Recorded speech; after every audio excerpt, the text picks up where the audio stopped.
روزہ افطار نہیں کر سکتے، چونکہ اہل سنت برادران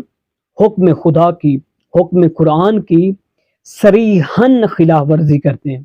صریحاً خلاف ورزی کرتے ہیں، کیونکہ قرآن میں خداوند متعال یہ ارشاد فرما رہا ہے کہ ثم اتم الصیام الی اللیل، کہ اپنے روزے کو پورا کرو رات تک۔ اور ہمارے اہل سنت برادران جب اپنا روزہ افطار کرتے ہیں تو کبھی دیکھا کیجئے ایسے سورج غروب ہی ہوتا ہے، رات تو بہت دور، غروب بھی صحیح طریقے سے نہیں ہوا ہوتا کہ وہ اپنا روزہ افطار کر بیٹھتے ہیں۔ میں اگر عرض کروں تو 1000% ان کے مفتیان کی غلطی ہے کہ ان کو ہمیشہ اشتباہ میں رکھتے ہیں، ہمیشہ تعصب کا درس دیتے ہیں۔ انتہائی انفارچونیٹ ہے، انتہائی افسوس کا مقام۔ یہ مفتی بہت سارے بیچارے معصوم لوگوں کو، بہت سارے ایسے سادہ لوگوں کو پکڑتے ہیں اور ان کو دن رات شب و روز بھڑکاتے ہیں، اہل سنت برادران کے خلاف بھی، اہل تشیع کے خلاف بھی۔ یہ تو تبرک میں خون ملاتے ہیں، یہ تو گھوڑے کی پوجا کرتے ہیں، اللہ جانے کیا کیا ایسے مزخرفات ان کے ذہنوں میں بھرتے ہیں، ایسی ایسی باتیں کہ بہرحال مجھے زیب نہیں دیتی کہ میں ان کا یہاں پہ ذکر بھی کروں، جبکہ یہ ٹوٹل اشتباہ ہے کہ تمام برادران اہل سنت ایسے نہیں ہیں۔ میں اپنے ان برادران کو عرض کرنا چاہ رہا ہوں کہ جو ایسے تکفیری مفتیوں کے ہاتھ چڑھے ہوئے ہیں، انہیں میں دعوت دیتا ہوں کہ آپ بسم اللہ تشریف لے کے آئیے۔ اگر آپ ہم اہل تشیع کی مساجد میں، بارگاہوں میں، ہماری سے مراد تمام مساجد تو اللہ کی مساجد ہے، اور تمام وہ بارگاہیں کہ جو امام حسین علیہ السلام کے نام کی ہیں وہ بھی اللہ کی ملکیت ہیں، مگر کہنے کا مطلب ہے کہ آپ بارگاہوں میں، دینی مراکز میں، ہماری یونیورسٹیز میں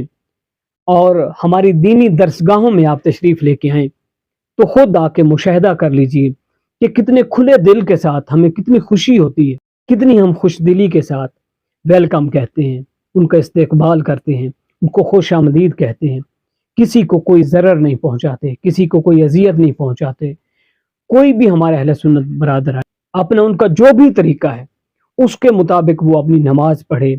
روزہ رکھے، اپنی تمام عبادات کو اس مالک کے حضور بجا لائے۔ ہم کسی کو نہ روکتے ہیں، نہ ٹوکتے ہیں، نہ کسی کو آزار و اذیت دیتے ہیں، ہم ایسا نہیں کرتے ہیں۔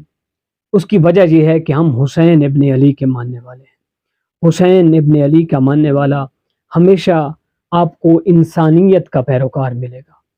آپ کو بندگی کے زیادہ قریب ملے گا،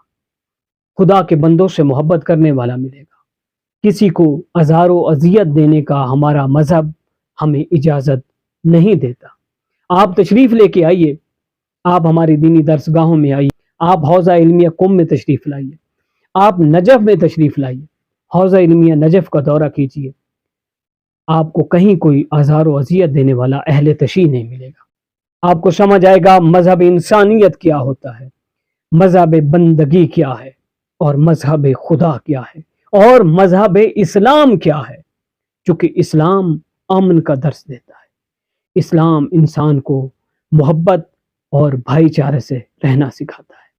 بہت افسوس کی بات ہے، زیادہ تر ایسا سعودی عرب میں ہوتا ہے، مکہ مدینہ میں ہوتا ہے کہ بیچارے لوگ نماز پڑھ رہے ہوتے ہیں،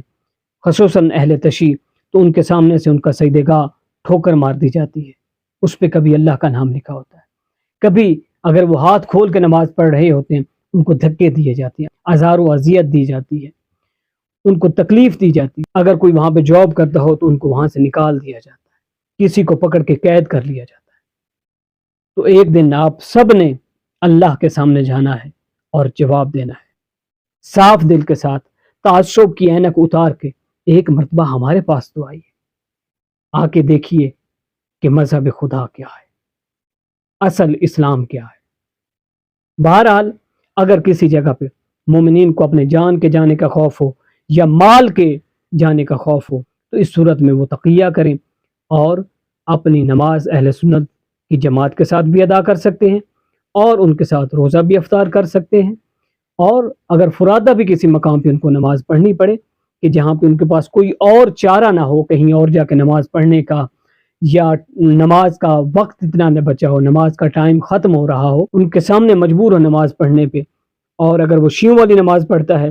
تو اس کے جان یا مال جانے کا خطرہ ہو تو ایسی صورت میں وہ ہاتھ باندھ کے نماز پڑھ سکتا ہے، ایسی صورت میں وہ ان کے ساتھ اپنا روزہ افطار کر سکتا ہے۔